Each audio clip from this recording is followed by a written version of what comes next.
Spoštovani, danes naj bi v bistvu verjeli vladi oziroma ministrstvu, da je pred nami novela zakona, torej ZOFI, ki uresničuje odločbo Ustavnega sodišča in sledi Ustavi Republike Slovenije. Kako verjeti ministrstvu, ki ga danes zastopata državna sekretarja in ne minister?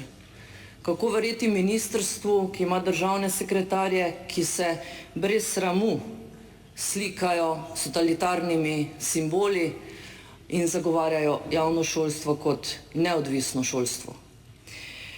In kako verjeti tistim, ki danes govorijo, da odločba Ustavnega sodišča ni dokončna in dokončna bo, ko bo do Ustavnega sodišča prišla nova novela in takrat bo pač stran parlamenta dobila dokončno potrditev oziroma odločitev. Sramotno je, da se po 30 letih samostojne, skoraj 30 letih samostojne Slovenije, da so danes ogrožene demokratične pridobitve, zaupanje v institucije, ki naj bi krepile demokracijo.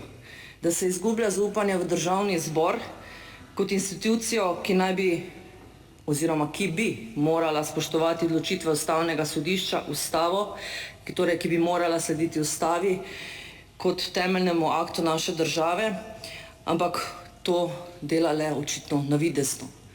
Del parlamenta še vedno zanika dokončne odločitve Ustavnega sodišča in zanika tudi ustavne določbe.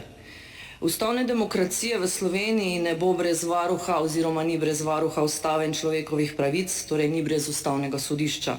Zato je izogibanje izvršitve odločb Ustavnega sodišča z namenom diskreditacije tistih, ki šolajo otroke v nedržavnih šolah, nedopustno. Nedopustno je, da se želi zaradi odločitve Ustavnega sodišča, ki ni po volji oblasti, spremeniti Ustavo, ki bi ukinila celo vse zasebno oziroma tudi gospodarsko pobudo. Norčevanje s tistih, ki mislijo malo drugače, ki šolajo svoje otroke po Ustavi oziroma po svoji vesti, ki jim pripada tudi po Ustavi, je v bistvu nekako vrste nadaljevanje tistega iz nekega prejšnjega režima, zasmehovanja vseh tistih, ki niso enako mislili kot oblast. Tudi danes se ne priznava in se zasmehuje tiste, ki otroke šolajo na drugačen način oziroma v nedržavnih šolah.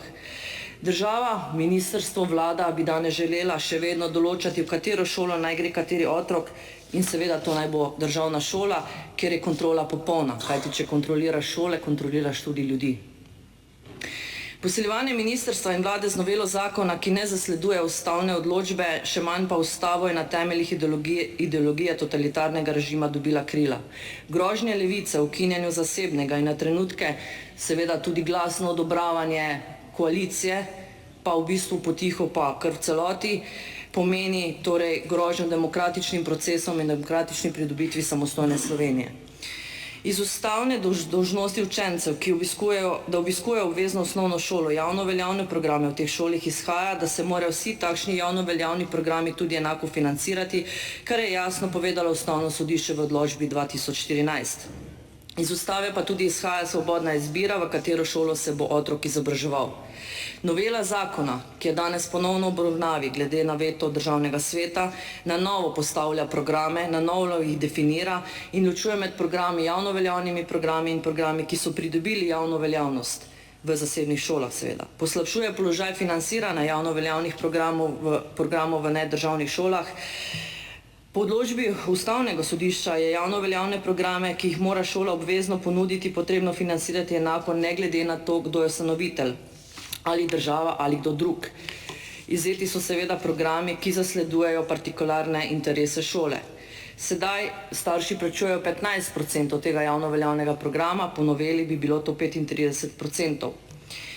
V večletni razpravi, tako v Državnem zboru kot javnosti, pa se ne ukvarjamo z novelo samo, ampak celoti z ideološkim prepadom med tistimi, ki zagovarjamo zasebno pobudo, med tistimi, ki zagovarjamo odločbe Ustavnega sodišča in spoštujemo Ustavo, in med tistimi, ki bi zasebno pobudo v celoti ukinili in zatrli v kali še tisto, kar je drugačnega od državnega. Zavajanje v stilu, da se ustvarja elitizem v zasebnih šolah, je enako kot propaganda nekje v neki zgodovini, ki je toliko in toliko Slovencev pognala v tujino ali v smrt. In to govorijo tisti, ki v Sloveniji imajo privilegije in se imajo za elito, ki otroke šolajo v privatnih šolah. Poziv k ukinjanju zasebnega in klici po referendumu so enaki pozivom tudi iz zgodovine prejšnjega stoletja, ko se je nacionaliziralo velike kmetije, družinska podjetja. Takrat in danes bi se to izvedlo nasilno ali pa še bolj podlo, z referendumom bi o tem povprašali ljudstvo.